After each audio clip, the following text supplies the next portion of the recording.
Student, स्वागत है आपका मेरे यूट्यूब चैनल इजी स्टडी पर।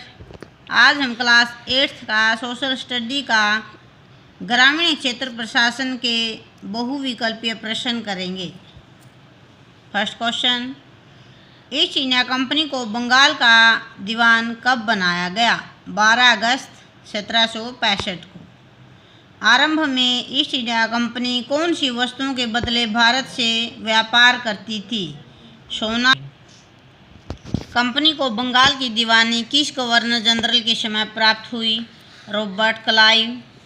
किस गवर्नर जनरल के समय स्थायी बंदोबस्त लागू किया गया था? Charles Cornwallis. स्थायी बंदोबस्त की कौन सी विशेषता थी? राइट आंसर उपरोक्त सभी।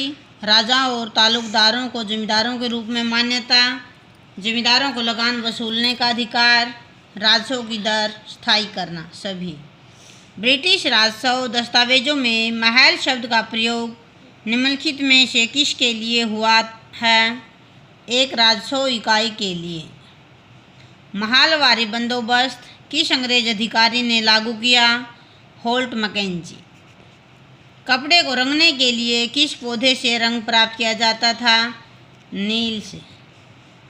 रैयतवारी व्यवस्था किसने लागू की? Thomas Munro.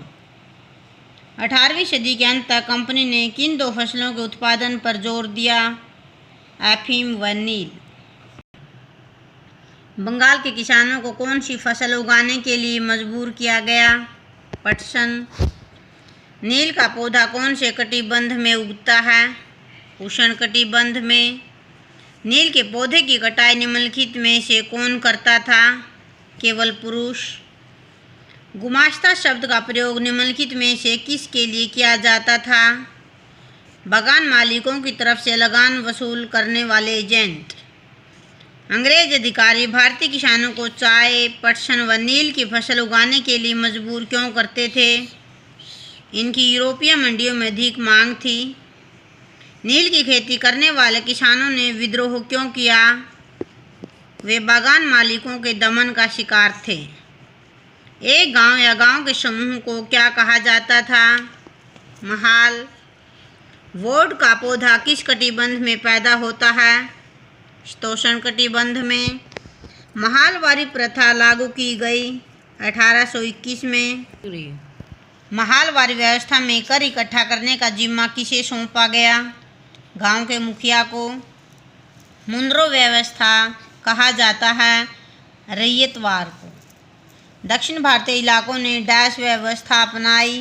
रैयतवारी।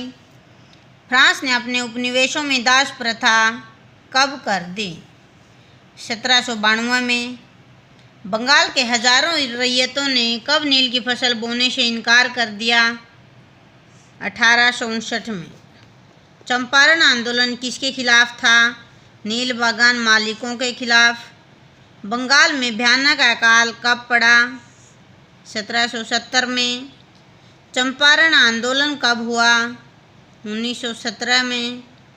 चंपारण आंदोलन किसने चलाया? महात्मा गांधी ने। तो स्टूडेंट्स, ये थे हमारे बहुविकल्पीय प्रश्न। मेरे चैनल को लाइक और सब्सक्राइब करना, ज़्यादा से ज़्यादा शेयर करना। धन्यवाद।